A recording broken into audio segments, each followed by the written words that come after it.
Good morning and welcome to the Fusionary Health Podcast. I'm Dr. Shivani Gupta, and this is the podcast dedicating to recalibrating your health every day.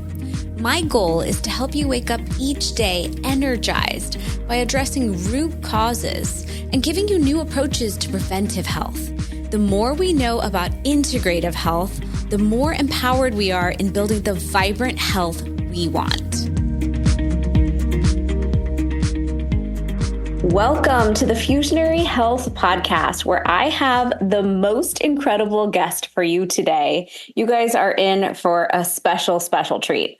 So today I have my little sister, Neha Gupta here. She is a powerhouse. I feel like the luckiest girl in the world because I truly have the best sister ever.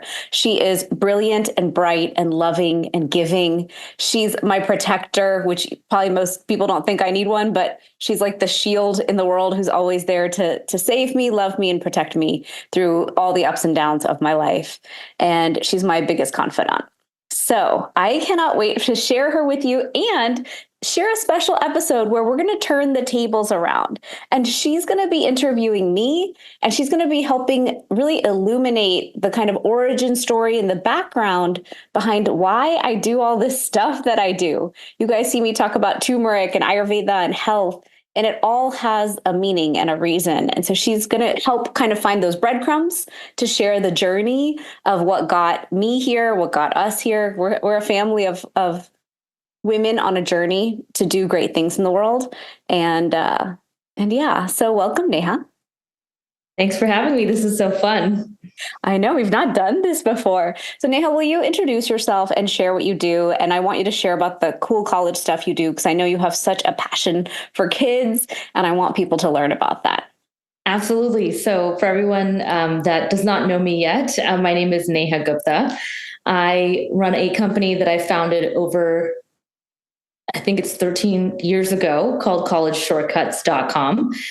We specialize in helping students from middle school onwards in finding their passion through mentorship. We help them with tutoring and academic support, test prep support, and then in 11th and 12th grade, helping to navigate the college admissions process and helping students get into the college of their dreams. So I've been doing that for a very long time. And I can say that, where I see a lot of health issues that can come up is around these types of experiences where moms are trying to do their best with their kids. And a lot of things can get sacrificed. So I'm here to kind of make that journey more fun and enjoyable before your child leaves your house. Absolutely. And I have had this insider view on what it takes to really grow children who have passions, who have interests. And you've given me such guidance over the years. It's why my daughter Anya is like this rock star Greta Thunberg person saving the world, and she's multi-passionate. She has so many doors she can go through. And so also my sister Neha went to UPenn. She studied, advanced degrees for how to be an entrepreneur in this space of helping kids get into college. So will you share a little more about that, Neha? Yeah, definitely. So I went to private school for my high school. Then I ended up at Rice University studying business. And then just this last year, I graduated from UPenn for my master's in educational entrepreneurship. So one of the things Shivani and I share is that we're both nerds at heart. We get that from our parents. And we're lifelong learners. So anytime you're buying a service or product from us, you better believe we're constantly researching, learning, innovating, breathing, sleeping, showering, and talking at the same time about what we're working on all the time. And that's an intimate fact, but it is true. Our phones come right with us into the showers while we talk about cool ideas and things we want to work on. It's true. My best ideas come in the shower. Like today I was in the shower and I was like, you didn't finish signing your Hay House contract. Like I get the most random thoughts from my brain. And then I'm always calling my sister, or we're talking and we don't want to stop. And so we'll just take our phones in the shower. I'm like, nah, I just need a 2-minute shower before I run off to the next thing.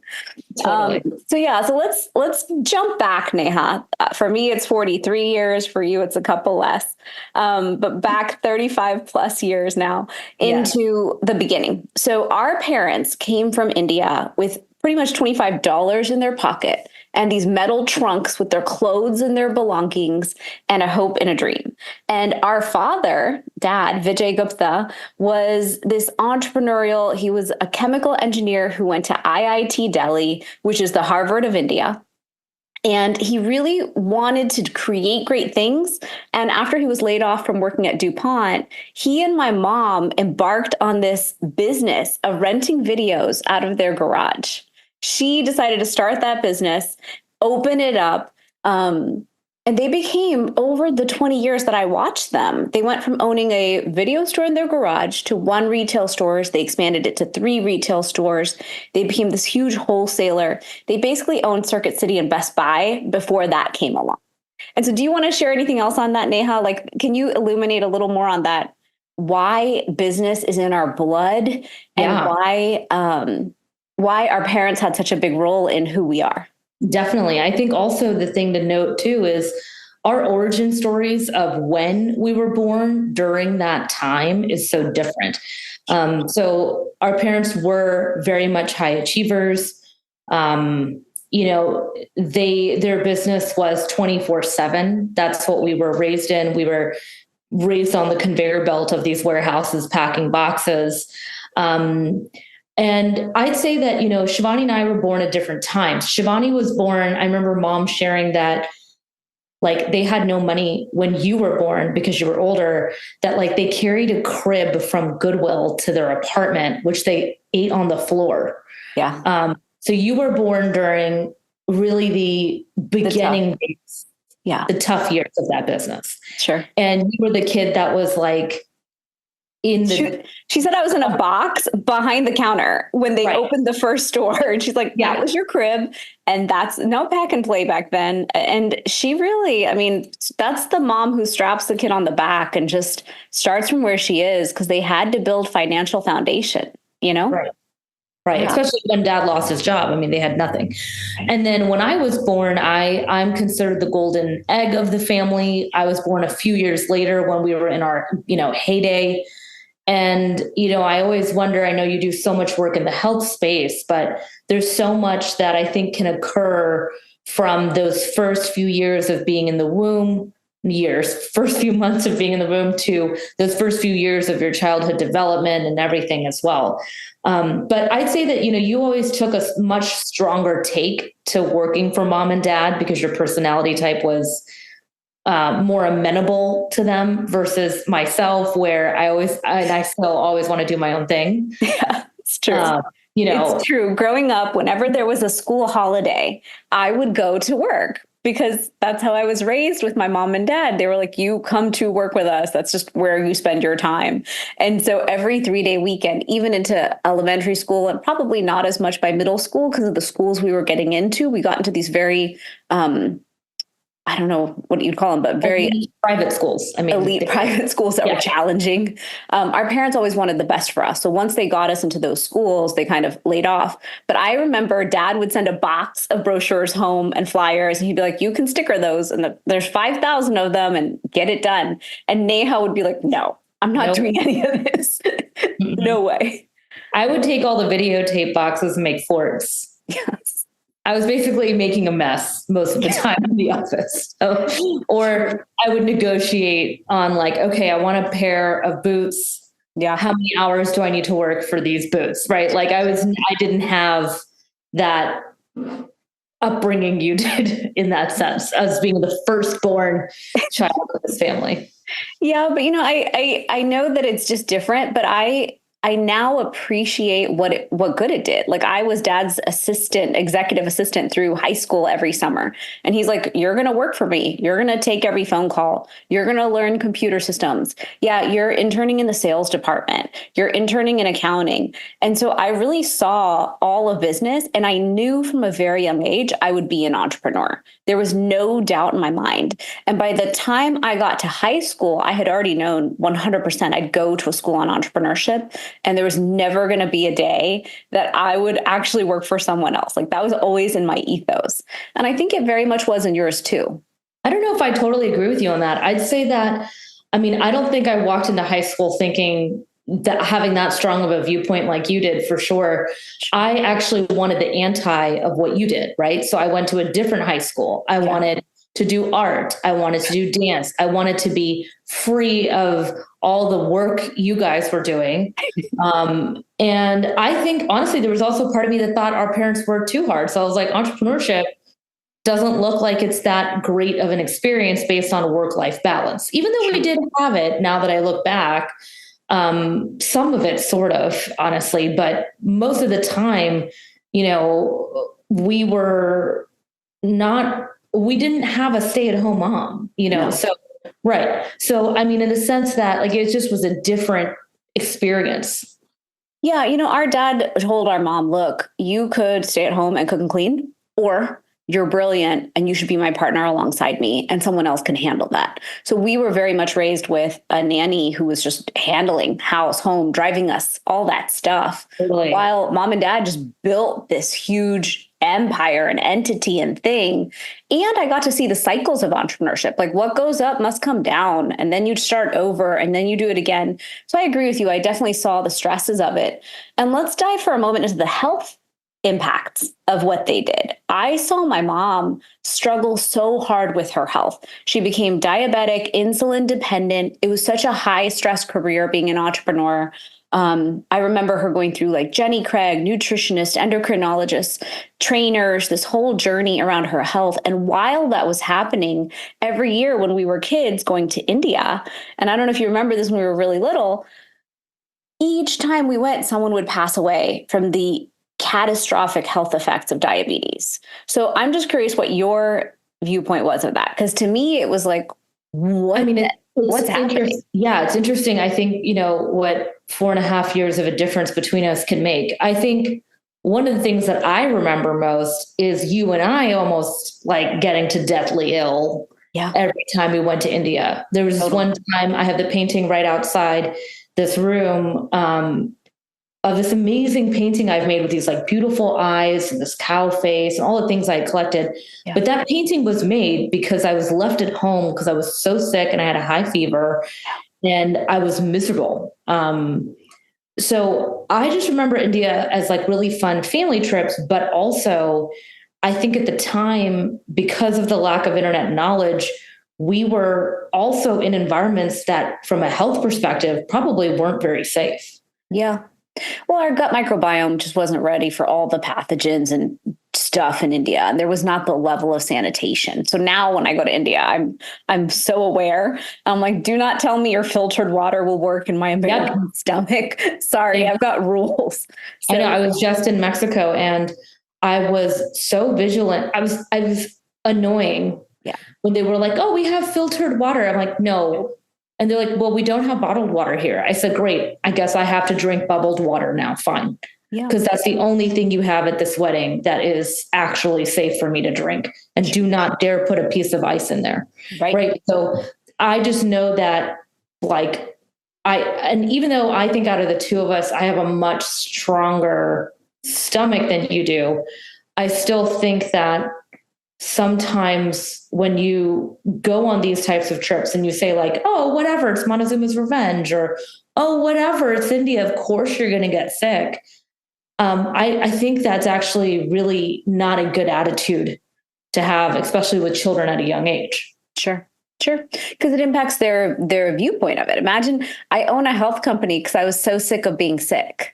I wanted to change. I knew I had to do it differently, but I had to figure it out. All the time. You were sick.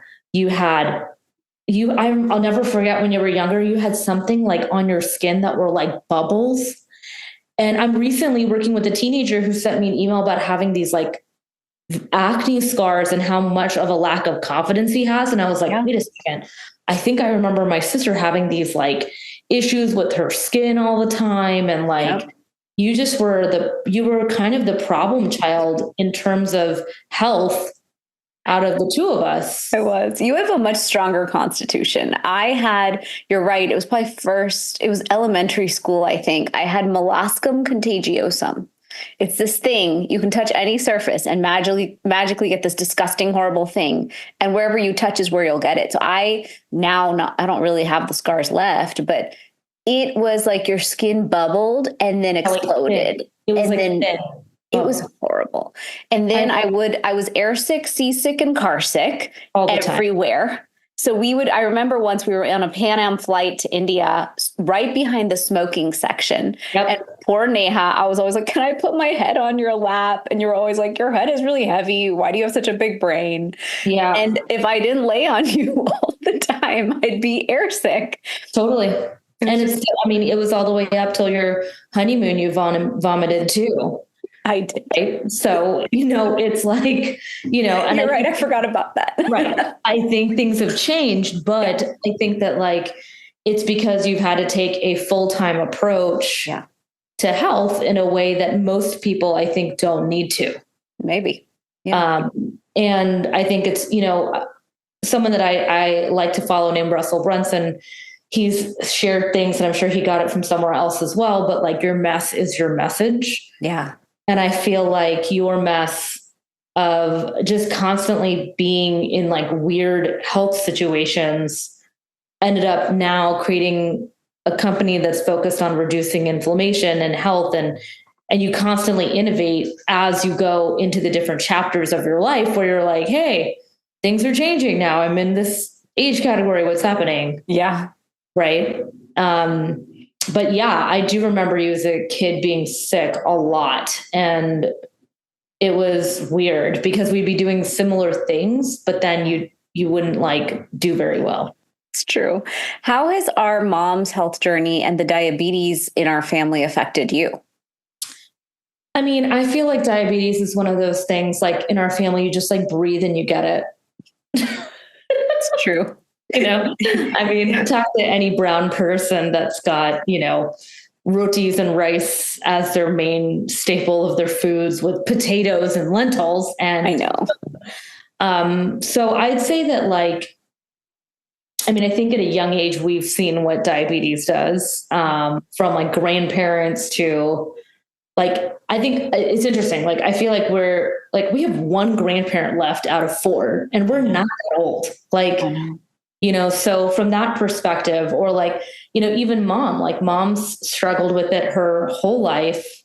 You've tried to solve it multiple times, and you've done so succeedingly, actually, a few times, where you've found solutions and you've been able to leverage, I guess, some points because you have children that are leverage points for her to make. I'll leverage anything I have to reverse diabetes, anything.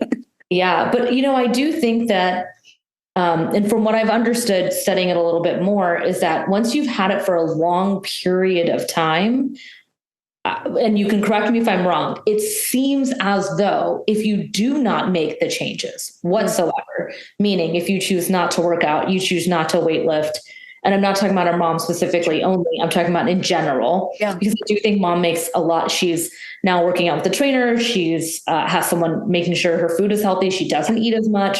Yeah. She's trying to do what she can do. Yeah. Period. End of story. Yeah. But I have seen with some other people I know where they are totally cool with their sugars hanging out at 250.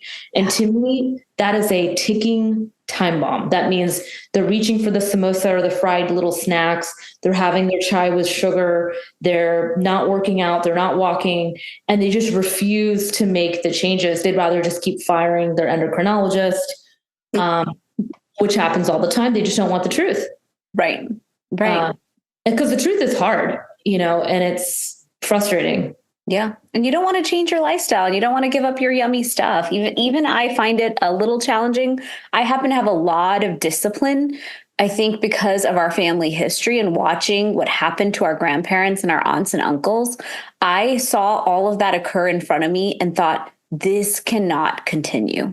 This has to change. It's going to change with me. It's going to change with my generation. We're going to change the path of diabetes. And then it's funny because now as I age, I'm like, dang, this is a lot of work. This is a lot of sacrificing. This is a lot of lifestyle changes. And so what's cool is you and I both got to go on the journey when I decided to visit every Ayurvedic spa in all of India. You got to come along and experience all the weird. And we can even share some stories. So weird. Really weird. We went into I remember, you may not remember this, but we went to one of them that had Anupam Kher, who's like a major Bollywood actor there, but they were drinking cow urine. And I was like, you were like holding the cup, and I'm like, no, dude, I'm not doing it. You can do it. I don't remember doing that. Or like when we did Panchakarma at Jindal and you're like all in this square area where these women are drinking something and all vomiting into this, they're just upchucking. And I was like, no. I tried. I couldn't barf it up. The water I'm 16 and I'm like, what are we doing here? This is gross. I'm down for anything. If someone's like, this will help your health, I'm like, sign, just short of cow urine. I stopped at. That was my final line. That was your final straw. They were like, no, I'm not going to cross this line. I've considered fecal implants. I've considered all sorts of gross stuff. You made mom. Do you remember we were somewhere near where you live and mom did a wheatgrass enema and drank a wheatgrass shot? And then she didn't show up to the class we were at. And I go, hey, do you know where mom is? She goes, oh, yeah, I was at the wheatgrass tent with her. And then we stuck some wheatgrass up her butt. And I was like, oh, my God. I got up and I ran because I knew she had to be half dead in her room. And she was. And I almost killed you for it. Sometimes I feel like you should just do your own experiments on yourself.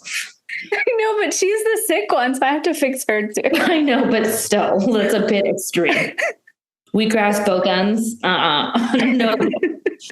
No good. I know, but it works, Neha. Everything. I know, but I will never forget. We left that place, and then I tried to do a wheatgrass shot once, and I remember I did one at Whole Foods. Yeah, and then I drove away, and then I had to stop on the side of Kirby, which is a main road, and just vomit because my body just wasn't ready. Right. So I think there's a part of detoxing and you have to ease in. I ease all my clients. This right. Don't ease in even without you, where I've done Fiji life mastery. And I went to Fiji for a month and I went straight from the plane into a colonic. And that was just a mess. Or, tried wheatgrass there and was feeling very sick. So remember our colonic experiences in India?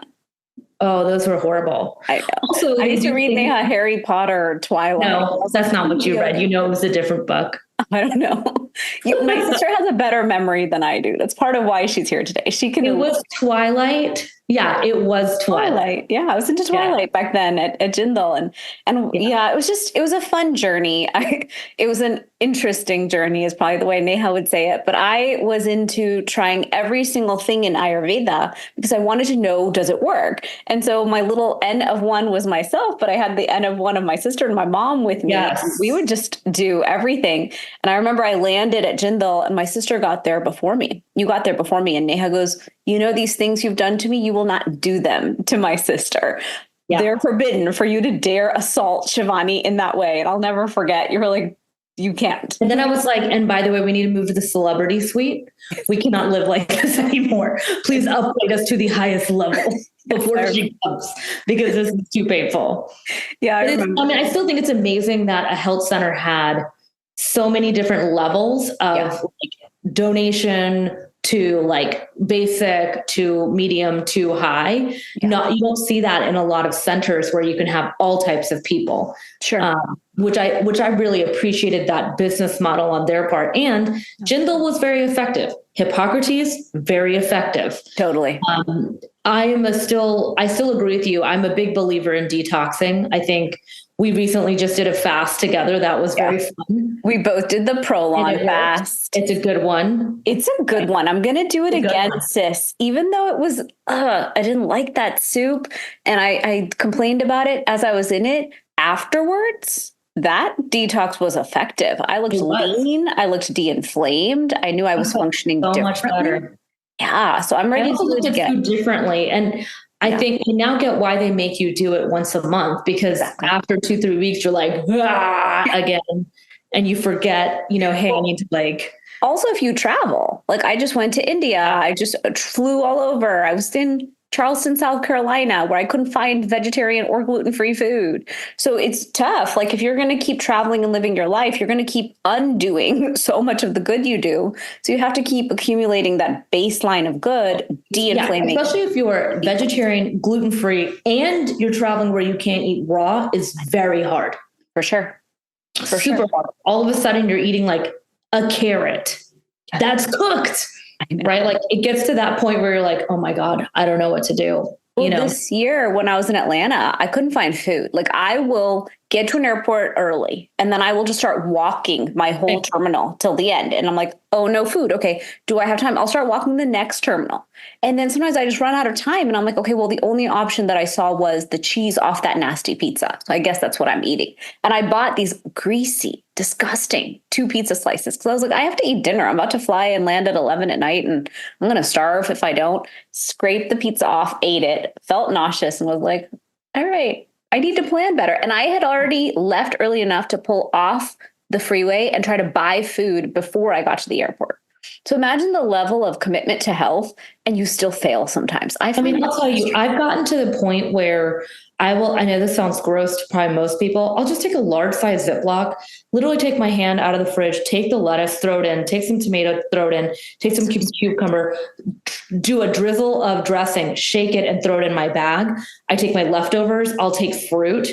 Yeah. Because sometimes I don't like wasting produce. I'll take an avocado and then somehow try to open it while I'm on the plane. I take an orange. Nice. I'm at a point now where there's nothing to look forward to usually at an airport, unless you want to spend $25 on a salad or an egg sandwich, because prices have gotten ridiculous. I know.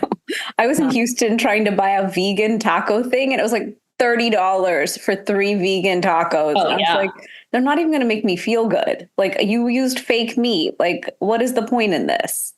Yeah. And even when the security gets very frustrating with me, I'm like, look, I have a medical issue. I have to bring my food. Yeah. And I try to make sure it's mixed with something so that it's not too liquidy. Right. But I'm just at that point now where they shouldn't be arguing. If women can go through with breast milk for medical, reasons for their children, then adults should be allowed, our food. And I might make some people angry saying that, but when you have certain dietary restrictions, it can be very hard to find. It can be. Another line of questions I had for you was, as we've been on our journeys together, we at one point worked together. We had a clothing line way back when. And so I'm bringing it up. Way back when. So I graduated from Babson College, which is a business school. I studied entrepreneurship. I fell in love with social entrepreneurship at Babson. It was a course way back when, probably 2001, 2002, I took that course when social entrepreneurship was probably a new term back in the day. And we learned about Toms of Maine and different models and Organic Valley. And I just got so inspired. And I was like, wow, you can build businesses where the impact of the product is to change the whole world. This is it. This is what I was meant to do. And when I graduated Babson, my goal was I had written a business plan for something called Nanthali Health Spa. And my goal was to open this Ayurvedic spa. And so I was bright-eyed, bushy-tailed, graduated. And I was like, Mom and Dad, just need a cool 3 million. Obviously, you must have that lying around. And I want to build a spa. And they were like, child, no, you're not ready. And my dad said, go get an internship at the place that you want to build. And so I went to Canyon Ranch in the Berkshires, stalked them, begged them, got this job. I earned $10. You were an appointment setter. I was a program coordinator and I earned $10.35 an hour. Yeah. And you lived on Main Street of a tiny town in an apartment right above this random Chinese restaurant. Yep. My parents were paying for my car. My parents were paying for my apartment. They were like, we're calling this the subsidized internship of Shivani so she can understand before she asks anyone for money if she can really do this. And I learned so much at Canyon Ranch. I met Dr. Mark Hyman there. I met all these amazing practitioners. I basically studied all of integrative and functional medicine in 2003 live and watched how it impacted patients, how it impacted me. And after that, I moved home for a bit. I got married. I met my husband to be back then at Canyon Ranch because he was introduced to me. And then fast forward, I moved to Jacksonville, Florida, and I wanted to start a business. I was like, okay, well, I can't own a health spa yet. And my parents said, we're not giving you the money. You can earn the money, but we're not giving you money to start this idea. We'll just support you. And so we embarked on this journey of Sama Wellness. And my goal was, can I create this e-com business for people who are stuck in little tiny towns like Jacksonville? I perceived it as tiny, and give you everything that Whole Foods would give you. And so I went on that journey and then discovered organic cotton. And I decided, wow, if I build something out of organic cotton, then maybe the whole world will switch cotton to organic cotton, and we won't dump so many pesticides and insecticides in the earth, and thus the water and earth won't be polluted, and thus we won't die of chronic disease. So I have like really weird illogical or illogical thoughts about how to change the world. You have vision. Yeah, maybe it's big visions. Yeah. They're kind of bigger than sometimes biting off more than what I can chew. But that was my vision at the time. And then Neha, will you share what you were doing and how you stepped into Sama So I saw Shivani starting this e-com business. Keep in mind, this is prior to Shopify. This is a time where people barely wanted to give their credit card on the internet. And we're like, are y'all real? It's kind of think about like way back in the day. I was working at Coach Handbags as a fashion assistant, product development assistant. Right. And so I was working with all the different departments at Coach for the small leather goods, with the designers, the costing, all the different areas to build products and design products with them.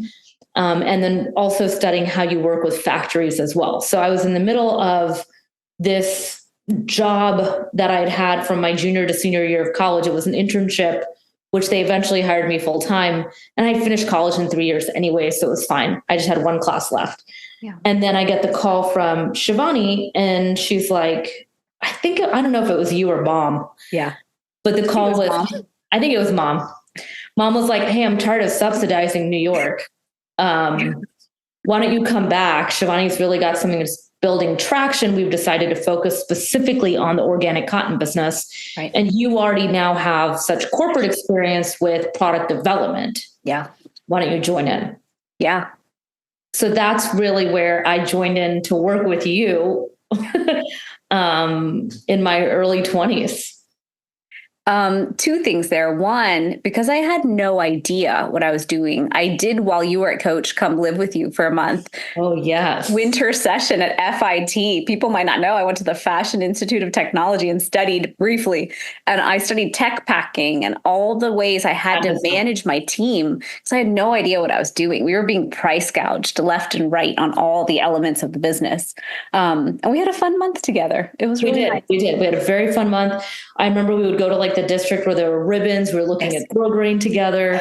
Like we were really like designing and figuring things out. We were in it. Yeah, we were really in it. Now, what I'd like you to do is share with my audience the traits of my personality, annoying, horrible, and good, that you know that contribute to why and how I product develop.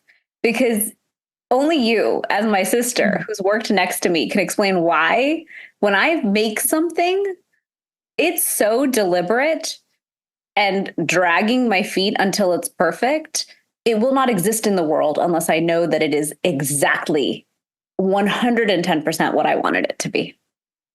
Yeah. So I'd say, also in relation to my work where I see the difference between older and younger siblings all day, Shivani is as anal as it gets when it comes to anything. I can even share a story. I threw Shivani a baby shower that was impeccable in my opinion. What? And as she walked in, she noticed one name tag on the table was slightly crooked. So that's an example. And I remember just like feeling completely deflated because I was like, wow, I worked so hard on this project and yet she finds the one thing wrong with it. So that's the type of personality type that you want when someone's developing a product, because the level of quality control that goes into someone that perfectionist is, especially if you're ingesting it, you want someone with that level of intensity around quality control.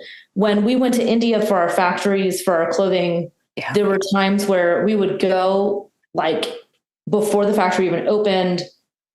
We were in the factories, we were demanding things, we were, and it's one of those things where you are so ethical in terms of business, and you're also somebody who wants everything done correctly.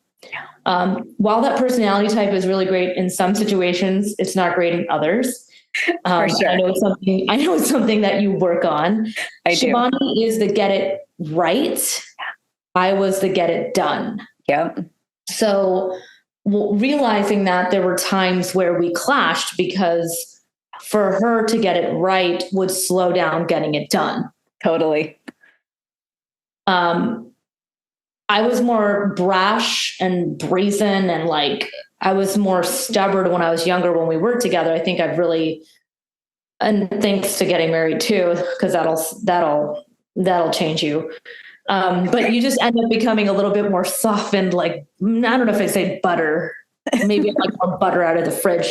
I'd like to be a weak. Shivani is more like that soft butter that's been sitting on the counter. That's perfect. Right. So I think your personality type is a perfectionist type, which has served you very well in what you do currently. Yeah. Especially in health, because I think health requires precision. Yeah. It requires data. It requires analytics. And the type of school you went to, even at high school, kind of beat that into you, totally. Which is another reason why I didn't want to go there, is because it really builds personality types of that level of perfectionist precision intensity. So anyone that, has a PhD and wants to get into this kind of industry, I think you really need this type of personality when you're product developing. Sure. And let's talk about the school for a minute, because I do think our education forges us. I went to a high school called St. John's, which I totally had a chip on my shoulder about it when I was younger. I still do a little bit. Okay. I'm not in Houston, so there's nothing to be so excited about. Even when you say the word, you're like, I went to St. John's. I'm like, okay, buddy, it's just a high school, but it's okay. You do you, it's okay. I paid and I bled and I sweat in that dang school. You did. We really did. Dinner under the door like you were in prison studying. I studied so hard. I had tutors to help me because I went to a public elementary school. I went to a great middle school. And then I finally, by the seat of my pants, got into that high school. And it was like the dream high school our parents wanted us to go to because their close friends' kids went there. And it was ranked the #1 high school in Houston at the time. And it was known as like the college preparatory school. The problem is I wasn't a lifer. All my friends who were so nerdy were lifers. They had been there since kindergarten. So they were kind of like trained on the model and the intensity and the level of that education. I walked in and was like, oh, holy God. And so you had to, either you were on the line or it was a B or a C. Like there was no forgiveness on font, on spacing, on periods, like one space and you are dinged so bad. So I learned how to be perfect, or else you were just failing. Like you weren't going to be in the tier of top 20%, top 25 of that school at all. Versus Neha was like, you know what, that is not a life I want to have. And you went to a totally different school where you could be free and artistic and happy and joyful and all the other things. And I think that does contribute kind of to our personalities and how we do things now. Oh, absolutely. I think when they say like childhood development matters from like 0 to 7, I also think it matters what environment you put your child in. Sure. Which is why when people ask me like, oh, should my kid go to private school or public? I'm like, well, that's a very loaded question. And you really have to study what is the reputation of the type of institution you're about to send your child to. You send your kid to a school like Harvard versus Austin Community College, it's a different environment. I'm not saying one is better than the other. It could be better for one child versus the other because one wants to go to ACC to get into UT Austin, and that's perfectly fine.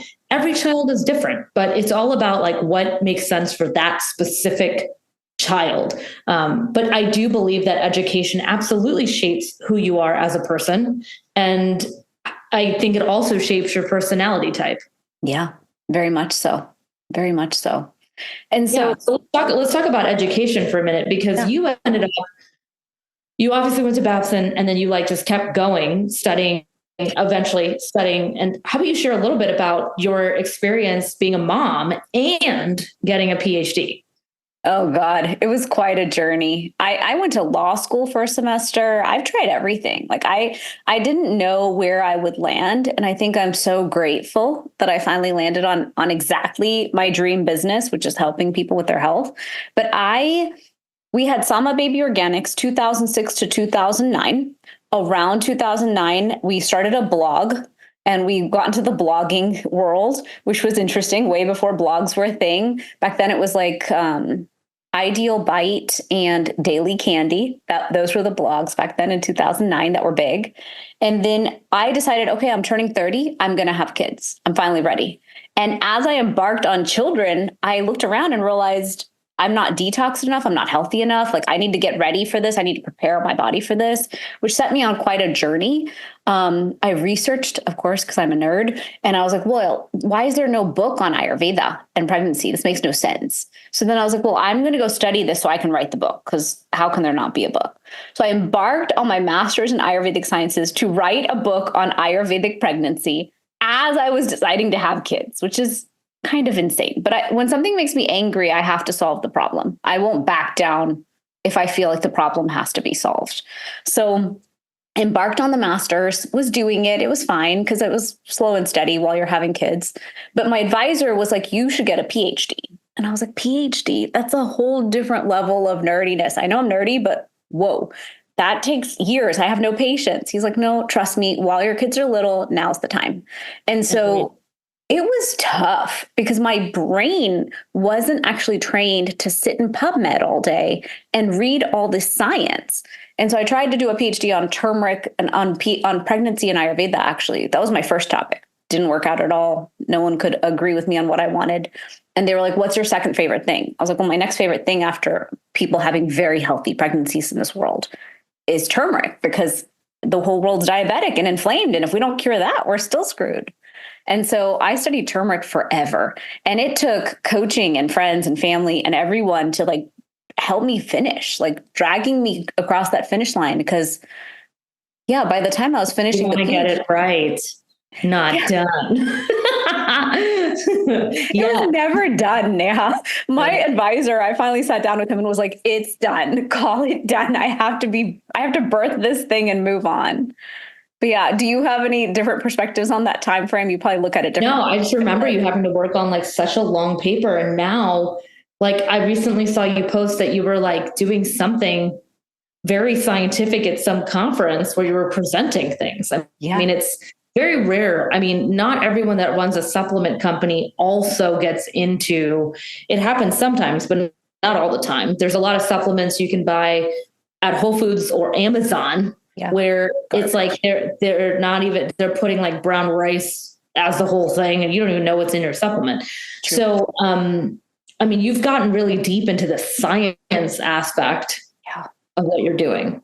And do you remember you also interviewed a MD Anderson doctor early on in your process of product development? Yeah, no, it's true. You're right. When I was 16, I needed an internship, and our mom is family friends with an amazing person named Dr. Bharat Agarwal in Houston at MD Anderson Cancer Center. And I worked in his lab. Talk about full circle. As a 16-year-old, I worked in his lab. He presented me all the science on turmeric, and I was like, this is really hard to understand. I will never go into this at all. okay, I just need you to stamp that I did something this summer. Done. But I was a little fascinated. I was piqued. Like, how can turmeric be helpful with all these things? I don't know. Then fast forward, I end up doing a PhD on turmeric. I go back to him in Houston. And I'm like, hey, could I by any chance like run a cool experiment here? And then that is my PhD. And he looked at me and he's like, science takes years.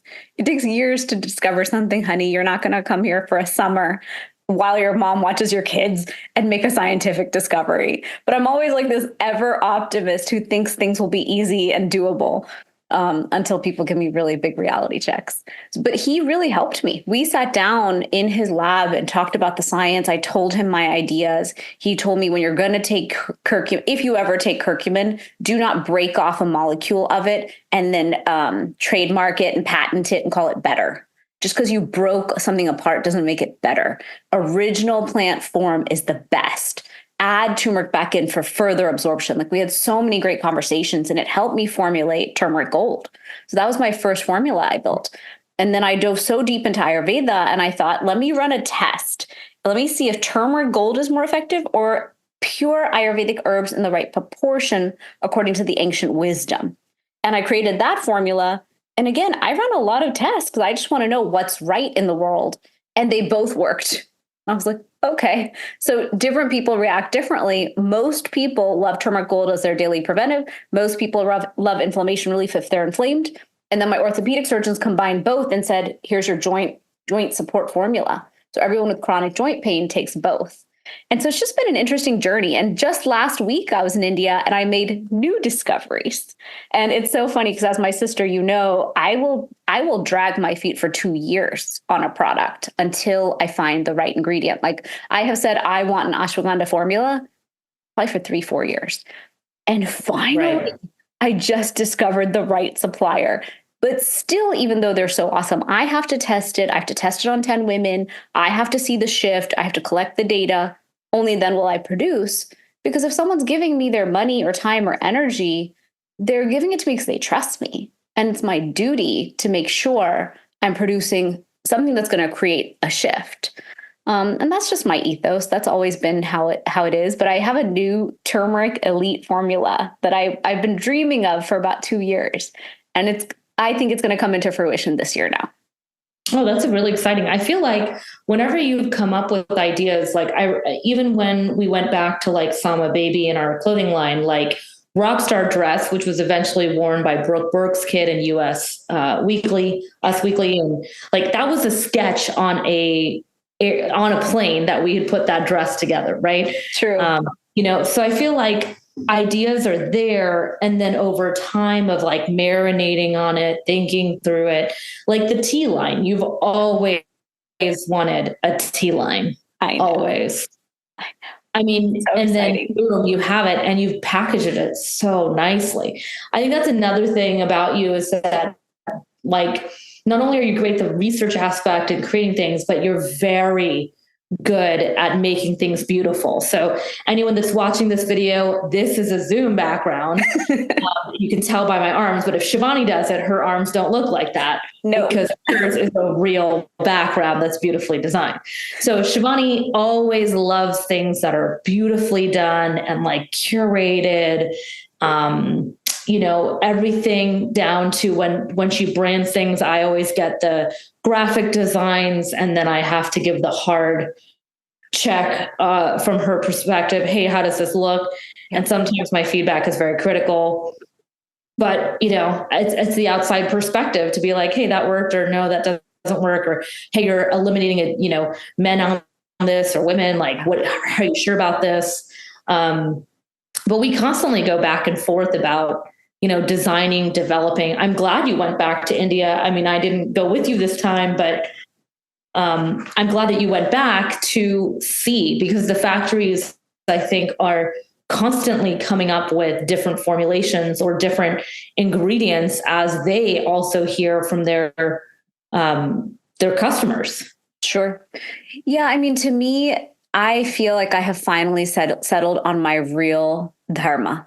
Like, this is my life purpose. My life purpose is to create amazing things that create amazing shifts. And I get to do it with health. I will also be doing it with Ayurveda lifestyle products and other things. I have even bigger visions for how to expand Ayurveda into the whole world, including India, because apparently in India, there's a mistrust of Ayurveda, which I was shocked to learn. So that definitely like riled me up. And I was like, I'm bringing it back to you guys too, then. I will do whatever's needed for the whole world to get it, But yeah, to me, if I can build something that really creates a shift, I'm happy.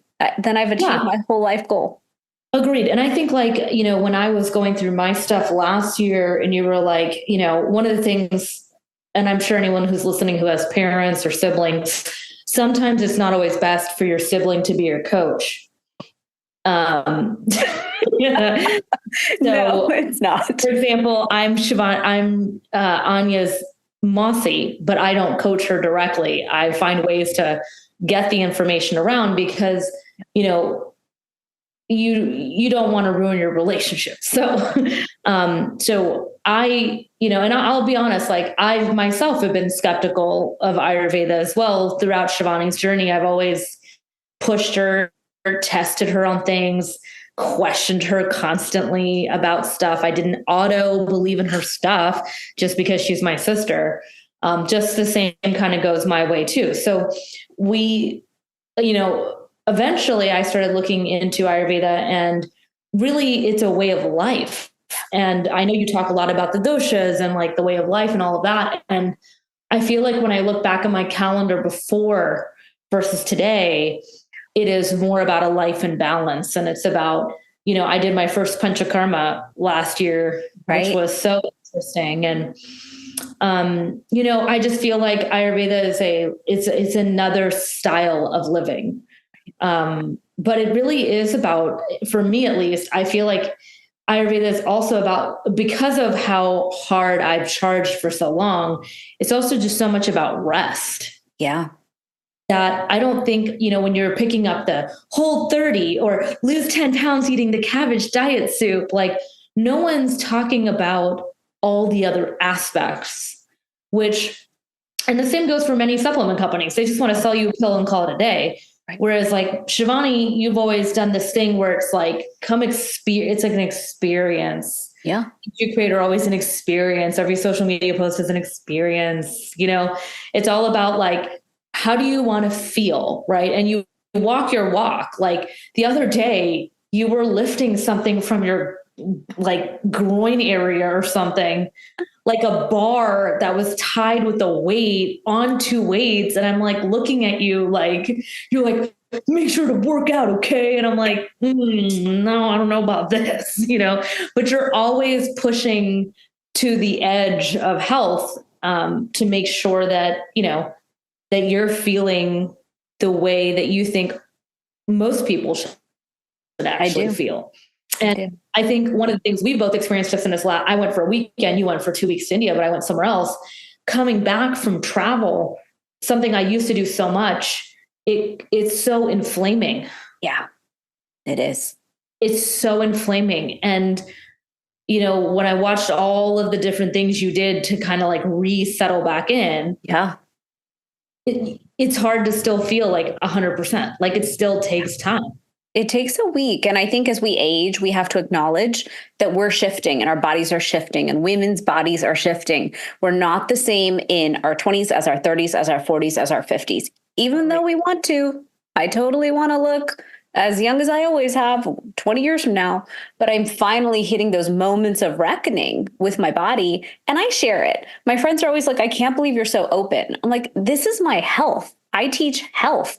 My job is to say, hey, I don't understand what's happening, but I'm going to go find a way. And once I figure it out. You show when you look wiped at night sometimes, like, here's my deep sleep tea. Everybody. I'm like, because I know what Shivani looks like and I know what she looks like when she's done. And she's like done when she's just put her phone on her kitchen counter and been like, don't forget your tea. I was like, girl, you don't even need that tea. You're about to fall asleep on this video. Like, you've hit that last wall of your day and you're just like, and I'm done. Yep. Totally done. I love the fact that you share all of it, because I think that takes a level of authenticity. And I know that not every entrepreneur does that. It's always a highlight reel. You're like, no, I'm inflamed and it sucks. This says it's gluten-free, but it's not. Yeah. So it's good. It's good. I like your stuff, obviously, when you're posting it, because it's not just the highlights, it's also all the other aspects. But I do think that your message. Just going back to kind of your origin story, like you were never the kid that had it easy, in the sense that you could go to India, come back perfectly fine. You can eat whatever you want. You had to get rid of orange juice, which was your favorite thing when you were a kid because it made you all weird. Yeah. You were always sick in any form of transport, like all of this stuff. And now I don't know if I say any of that is really true. No, I've defied it all. I beat it all. I am the winner. I'm at the end of the heroic journey. I don't get knock on wood, air sick, sea sick, car sick, microbiome sick from these trips. I just go in. I go in really prepared, mind you. I have right. You have the tools and the strategies through Ayurveda that you didn't know before, because our parents didn't teach us, even though we grew up in a family that's Indian. You would think like, oh, of course, they know tongue scraping. They know doshas. No, that was not taught to us at all. So you've learned your toolkit, which, yes, it takes effort, but you've chosen to do that so that you can save weeks on the back end. Yeah. Of the effects that you get. True. And I think that everyone has the ability to be sovereign and to be independent and to be prepared and to be ready and to just defend yourself against all the health issues that come, but also invest in your vibrancy. Like, look at us. And I know we can't sit here all day and we're going to have to wrap up soon, but we're both out there creating the businesses we want. We have incredible families, incredible spouses. We get to do the work we love. We get to constantly work on our work-life balance. We get to travel the world, oftentimes together. We're our favorite, each other's favorite travel buddies. And we get to have great friendships and community. So like, I feel like we have everything we want. Why would you sacrifice your health and not get to keep it all and get to keep the vitality and vibrancy on that journey? Oh, agreed. And I think that as someone who has, I know we both have experienced having experiences where our health is in question at multiple different points in our life, or after like a major procedure where you literally feel dead for weeks. Like, to be able to have good health is priceless. Correct. There's no question. There's no question. This is something that no billionaire can pay for. You can't buy it. It is a daily thing. If it was possible that I could work out 10 hours a day and lose 10 pounds in that one day, that would be great. Maybe that's the next invention, Shivani, that you need to make around making it easier. All I'm saying is it's fascinating how we think that, like, there's so many things in life that are a process and they're just like a daily thing that have to occur. Sure. And one thing I've been teaching my students, for example, is around the 6 inches between your head. And like that, this right here, if this is not straight, this is also part of health, right? Like confidence and the inner voice and how to reframe that and how to pull that around so that you can show up right in the world, right? Because confidence is a big thing with teenagers. Yeah. So I feel like Ayurveda actually approaches all the different areas of life to kind of reset you back into balance in a way that can happen, honestly, in a few weeks. It's true. It's true. I forgot. You went to an Ayurvedic practitioner. I did. I went to an Ayurvedic practitioner, which I loved. I was like, Neha, please, I need you to do this thing. I can't teach you Ayurveda, but if you I wasn't listening to you. Yeah, which is great. It's fine. No, I'm not for everybody. Be very frank. If the advice is free and it's from a family member, even if they're well thought, it's like, oh, okay, whatever. Like I've had that myself. Like I've given thousands of dollars of advice to cousins where they did not utilize it for a whole year. And then I said, okay, I think we should put money where our mouth is and let's make it happen. And boom, it occurs. So I loved that suggestion because I only worked with her I think it was like once a week for like a few weeks, not even that long. It was like 2-3 months. Yeah. And then we've even had, no, it's gone extended a little further. And she had a lot of faith in me, and she had a lot of faith in the natural aspects of things that are possible. And I'm just so glad I'm so glad I like trusted her, because sometimes what happens is there is a dichotomy that can occur with Western and Eastern medicine. Yeah. And for her to advocate for what I actually wanted. Yeah. Which was slightly delaying something around the Western, was actually very profound. So awesome. Yeah, I totally agree that getting Ayurvedic help is very powerful outside of just taking supplements. For sure. For sure. It can be a game changer because it's a lifestyle. And I know you've been doing a lot of amazing coaching with some great elite families and amazing clients that you're making those shifts. And it's really like incredible how small these shifts are, but they're huge. They are. That's been actually the coolest sweet spot, is people like, how are you more effective as an Ayurvedic practitioner? You're not like, you didn't study your BAMS in India, did the clinicals. I'm like, I'm actually intuitive, and I keep it real simple. It's really clear to me. My brain, when I meet someone, will just narrow down to, that's the right answer. Sometimes I don't want to even say the answer, because the answers sometimes scream from my insides. And I'm like, this is the answer. So it's one of those things where we each have our own health journey. You and I are so different, and we're similar in so many ways. And yet our approach to our health has to be different. Our approach to how we live has to be different. Our bodies are literally different. I mean, totally. We're siblings, but we're literally built, you're like 2 inches shorter and like 40 pounds less. I mean, we're literally built differently. I have like a different bone structure. You're like a Pitta level 100, and I'm a Pitta, but I think I'm more. I'm like a Stonehenge. You're like a Pitta. You're like a fluttering hummingbird. Yeah, we're just different. And so like our Ayurvedic recommendations are completely different. Yeah. Even if our blood work shows up a certain way that's similar, even if all those areas are similar, literally the foods we eat are supposed to be different. I mean, it's fascinating when you go back to the basics. It's true. It's very true. Is there anything else that you want to share today about me, about our health journey, about our family's weird health journey? Anything else that you can think of that we didn't share yet today? No, I think we've covered a good amount all the way back down from like when you were born in a box to now having a PhD. Talk about the American dream, Chips. Seriously, our parents did build the American dream. And then I married someone who's still working so hard to build the American dream for his whole family. Like, financial foundation is a big deal. It's not easy, and it can cause stress. And I consider myself very lucky, because I always have people around me who love me, who support me. They know I'm the visionary. They're like, it's okay, Shivani, we know it's going to take you longer because you're so perfectionist, but you will get there. And you're one of them. You are there. You're like in your heyday right now with Hay House. I know. It's so true. It's so true. It's sometimes hard to like understand what's happening. I know. There's nothing more fun than when you're at the, not peak, but like at a higher moment in the entrepreneurship journey. Like most people think, like, you see people, like, you watch me on the news, you watch Shivani and different things, and you're like, oh, wow. Oh my God. But no one knows the 10,000, 50,000 hours that were put to create where the point is currently today. Right. Like, just like with health, they say that even if you work out daily, that no one actually notices your differences until about 3.5 weeks in. Yeah. That's more than 24 days or so before someone goes, hey, your genes look different. 24 days of solid work before you even get a compliment, right?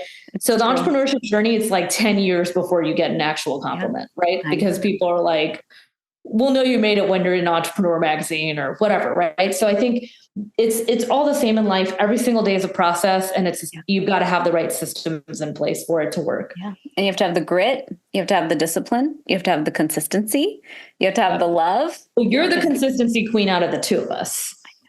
Yeah. You have to not burn out. Consistent. It's like boring. Annoying. So I showed up to Houston. I've got my bags of vitamins, my bags of teas. They're like, oh, Shivani and her mess on the counter. I'm like, I need that to live. That's how I live. Stack, guys. You have a very specific grocery list. It's a whole thing. And it's interesting because like, if you start to study a lot of the other health people out there, like Brian Johnson is someone I've been following who I keep like being like, look at Brian Johnson's post about this, right? Like, and he's this billionaire who's kind of, in my opinion, gone over the deep end on it. Where like, he's like really, really rigid, but like you'll see that consistency and routines is underneath almost every health person you're listening to or watching, or any person that's podcast you're listening to, or any book you're reading. There's always, you'll notice there's a consistent, boring routine underneath. The same goes for highly profitable businesses and entrepreneurship. Super boring, but it works every time. True. It's all process. At the end of this, I'm going to ask you, since you are my biggest gummy fan on earth, will you give your honest gummy, tea, and turmeric testimonial? Because I love it. Yes, I have so many women around me who call me all day and tell me how much they use Fusionary and how. So tell me your feedback. Okay. So turmeric gold is insane. It's very effective, especially post-surgery. I give it to people all the time. People that have like a long cough, I just start throwing your pills. I like take 5 pills. I'm like, this is not cheap. Okay. And I hand it to them. All right. So we know that is a must have in everybody's box. Your gummies, you upgraded your factories, like style of shape, and we're innovating in the gummy and improving every couple weeks. Constantly improving. So that's really great. So if you got the first iteration, you can call me the latest. The latest iteration is so yummy. And like your sleep gummies are really good and they're really awesome and they taste so good, but you can only have one or you end up sleeping too much, even though they taste good. So the gummies are bomb. I love this. Like, I don't know if it's still the same name. Two gives you a perfect night's sleep. Two's too much for you. Oh my God, there's no way. I'd sleep 15 hours. So again, you have to figure out based on your constitution when it comes to a sleep thing, is it a fourth, a half, or full? But if you have only half, you only sleep half the night. So it's not good. I realize that. Yeah. Right. You have to just learn, and then it's a one night learn, and Yeah. And then in terms of, I don't remember what the tea is called, but it's the one that has jasmine. Yeah, it's now called menopause tea. It was hormone rebalance tea. Yeah. But I needed to make it real specific in its name so women understood who it was for. But it's actually for all of us because it's so good. That one tastes amazing. And then your metabolism tea, it's like so amazing because it's just like a powder that goes in that's super fast. Yeah. And it tastes really good. So the teas always taste very good. My husband loves your deep sleep tea, even though he needs no sleep aid. He sleeps standing, sitting, and all sorts of weird. The guy just falls asleep, but he loves the taste of deep sleep tea. Nice. But yeah, I mean, I like most, if not all of your products that you make, obviously. But at first I didn't take them for like at least a year or two. Yeah. I was like, I don't know how this is going to work. But then I got into it. So also, if you want to make your face look slimmer, take turmeric gold for like 2 weeks. It works really well. You didn't tell me for some of us that love that. It'll de-inflame. It's true. Well, it literally reduces your inflammation. Right. I mean, yeah. I actually think that turmeric, and I haven't gone there yet, I think turmeric gold will have an effect on hair because it increases blood flow. It has the same effect as nitric oxide, like it'll increase blood flow in the body, which is why a lot of people are taking nitric oxide. I have so much hair. I know. We're lucky. How much hair we have. Like, I have a lot of hair right now. It's pretty great. And my nails, check this out, guys. This is my nail with no nail polish. This is me trying to bend my nail. It doesn't even bend. I have very hard nails. Healthy nails, healthy skin, healthy gut. Yep. Turmeric can do it all. It does. And then the vitamin B, that vitamin B gummy, you just take one of those and you're just like, woo! Do you find it energizing? Oh, very energizing. I do not take it past 3:00. Okay. Yeah, because I'm so energetic. D I need because I'm brown. Have you seen how pretty the line looks, sis? I know. I told my team, you know what you need now? You need a yellow tea that's a turmeric latte to go with purple, pink, green, blue. I won't do it because No? I won't be able to reduce inflammation like turmeric gold. And I will not make a product unless I know I create the result I want. Why don't you just take the turmeric gold and just take the pill form out and make it into a powder? Turmeric gold is so freaking potent that if someone overdoes it, you know how in America we're like more is better? The more is better is dangerous. Right. Okay, there's a dosage issue there. So I have to watch it for people because I know personality types, like some people, my sister, who would be like, a little more is fine. And then you'd have totally. I did that with your metabolism. I did that with your metabolism tea. And then I worked with like 8 students after. And I was like, all right, guys, today we're going to do this for our plan. And then we're going to work on this. And they were like, whoa. And it was because I'd taken too much metabolism. I put like 2 spoons in instead of 1. Yeah. So you're right. That can happen for sure. You can like OD on things. And yeah. So we have, but then you should make something else. You should make another color. I'll try. Oh, I have so much time on my hands, sis. I'm 43. Of course, you're so free. Decades to create things. Yes, that's true. That's true. That's a good point. I think the next thing, I mean, I love the fact, one of the big things at Sama Baby we love doing, and you guys may not know this, but we used to go to Michael's to get the basket and then roll everyone's clothes in it to do the gifts, because we realized that grandparents loved buying bundles of clothes for kids. We didn't know, we both did not have kids at the time at all. So we were like, oh, okay. So we make these gifts. So I'm just really excited. I think your Ayurvedic gift box that you've started to make could end up being a massive, the dry brush, the tea steeper. It could be a huge Diwali gift with press. It could be a huge gift for like all sorts of things. Ooh, I love that, Neha. I love that. Thank you. Genius. Yeah, you have a lot of different things. People are always trying to find cute gifts. Maybe you should partner with that Arjuna. I see the Tiffin up there. Oh yeah, on your shelf. And it's so cool. There's just so many cool things. I mean, I'm really proud of just the amount of South Asians in the US that are creating cool products, whether they're in Ayurveda or Ayurveda beauty. Yeah. The word Ayurveda is not foreign anymore. It's almost becoming as synonymous as yoga, meditation. Yeah. Right. So it's really exciting to see where things are going. Turmeric, everybody knows turmeric. For sure. For sure. And that was not the case 10 years ago. No, it wasn't at all, actually. And now ashwagandha is next. I have big world domination plans with ashwagandha, because if we can reduce our stress, we can reduce our inflammation. If we can fix our sleep, we can reduce our inflammation. So I know you haven't had an ashwagandha formula for a while, and I keep using others and it's not working. I know. No one's as good. I keep trying theirs. I know. So sad. I know. It's okay. I'll win at that in no time. That's my 2024 game plan. Oh, that'll be awesome. That'll go beautiful with the menopause tea. Exactly. Yeah. Exactly. Yeah.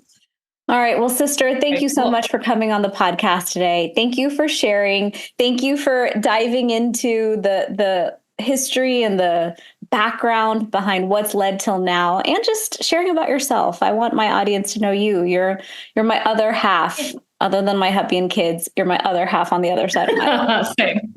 So it's just fun to be able to go into it and kind of share. So thank you. I'm just so honored I get to be on the podcast. I listen to your podcast while I'm in the shower. I do all my podcasts listening in the shower, and it's so fun to listen to your guests. So I'm very excited to be a guest on your show too. Of course. Of course. Well, thank you, sis. And of course, I will talk to you soon. That's good.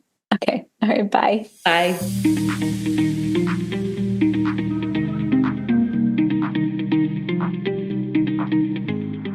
Thanks for joining me for this episode. Check out our sponsor, Fusionary Formulas, the potent turmeric supplement used by doctors around the U.S. for patients with pain and inflammation. www.fusionaryformulas.com. I'm your host, Dr. Shivani Gupta. For more, visit shivanigupta.com. Subscribe to this podcast in Spotify or Apple Podcasts. Click the follow button or subscribe in any of the apps that you use. That's all I've got for you on the Fusionary Health Podcast this week. You have the power to transform your health and achieve vibrant health starting today.